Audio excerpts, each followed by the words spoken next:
So we've placed the sound level meter in a vertical position, and we need to do that to calibrate. And we've switched the calibrator on and placed it on the top of the microphone. And you can see that the meter is reading 94.0, which matches up with the signal coming from the calibrator. So to calibrate, we use the touch screen.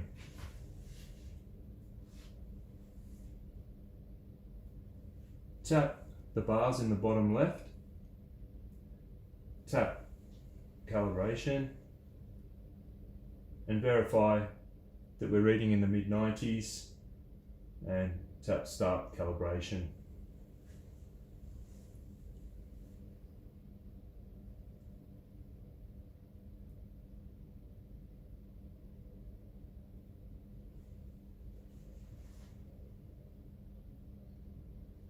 And this pop-up box appears, and it tells us that the deviation from the last calibration is 0.11 dB, which is acceptable. So we can accept that calibration by tapping yes.